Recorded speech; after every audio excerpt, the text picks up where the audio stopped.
Asalaamu calaykum waraxmatullaahi wabarakaatu. Waa maadada Entrepreneurship cutubka labaad ama chapterka labaad ee ka sheekeynayay recognizing opportunity and generating idea.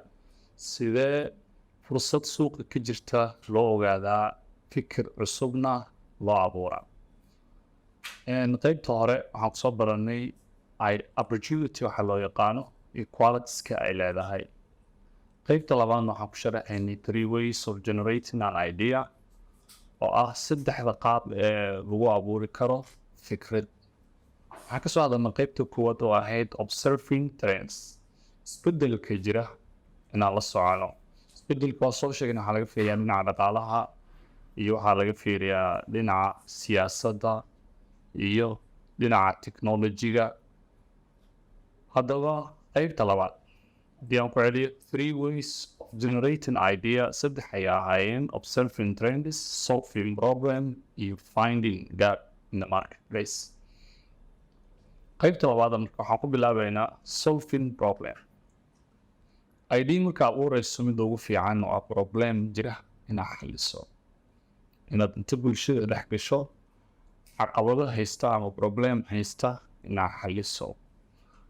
maskaxdaada macnaha qiimeyn ku sameysaa badeeco kasta ee problem ama dhibaato dadka haysata xalisa waa midda ugu isticmaalka badan looguna jecel yahay. marka there is a way waxaa jira qaab uu qofku ku ogaan karo problemyada jira ee nolosha la xiriira ama bulshada la xiriira. problemka ogaanshihiisa kadib waxaa muhiim ah inaad ku fikirto sidaa u xal lahayd. marka koowaad step koowaad waa inaad ogaato to notice a problemka jira inaad ogaato. stepka labaadna waxaa waaye inaad ka fikirto problemkaas wixii lagu xalin lahaa. kambaniyo fara badan oo caalamka ka jira waxay ku guuleysteen inay soo saaraan badeeco ama service ay ku xalinayaan ama xal ugu raadinayaan problemyo haystay bulshooyinka kala duwan. arrintaasna waa fursadaha ugu muhiimsan ee laga faa'iideysto. qodobka saddexaad ee ka mid ah 3 ways of generating an idea waxaa ka mid ah gaps in the marketplace.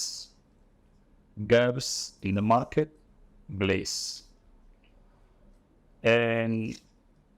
sida hore baan usoo sheegnay waxaan dhihi karnaa finding gap in the marketplace. dadku waa kala nooc. waxaa jira demography oo ah dadka inay kala duwan yihiin xagga da-dooda, ilmaha yaryar, dhalinyarada, dadka waaweyn, dumarka laftirkooda oo ayaguna qeyb kale ah oo caruur leh oo waaweyn leh, intaba leh. inaad raadiso bulsho gooni ah, badeeca gooni ah ay u baahan yihiin ayaa waxaa la yidhaahdaa gap in the market place. haddii aan tusaale soo qaadano, in America wuxuu leeyahay product gap in the marketplace. waxaa ka mid ah gabar ayaa waxay qiimeyn ku sameysay guitarska ama kabanka la isticmaalo marka musical garaacayo loo isticmaalo in lagu garaaco xiisahana lagu qaado.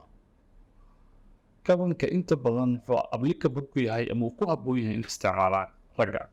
marka gabadhu way fikirtay, waxay ogaatay dumarku inaysan haysanin gitaar ku habboon iyaga. sidaas darteed waxay soo saartay gitaar ku habboon dumarka. marka kabanka general waa la wada isticmaalaa, laakiin asal ahaan marka lasoo saarayay badanaa baahida lagu saleeyay dumarka looma fiirin. waxaa loo fiiriyey dadka ugu badan ee garaaca inay ahaayeen rag. sidaas darteed way gabadhaan fahamtay inuu jiro fursad ah in laga faa'iideysto mid ku habboon dumarku inay adeegsadaan. marka taasoo kale marka waxaa la yidhahdaa finding gap in the market place ayaa loo yaqaanaa. marka iskugeyn haddaan isku daro casharkeena, qaybtan waxay ku saabsan tahay 3 ways of generating an idea, saddexda qaab ee lagu abuuri karo fursad ganacsi ama idea ama fikir lagu abuuri karo. saddexdooda waxay kala ahaayeen observing trends, inaan la socono isbedelka ka dhacaya, siyaasadda ku dhacaya, dhaqaalaha ku dhacaya, bulshada ku dhacaya, technology-ga ku dhacaya, midka labaadna waa qodobka hadda aan sheegnay oo ah gaps and solving problem oo ah problem jira in la xaliyo. midka ugu dambeeyana waa finding gaps in the marketplace. qaybteen cashirkan intaas ayuu ku egyahay. Asalaamu calaykum waraxmatullaahi wabarakaatu.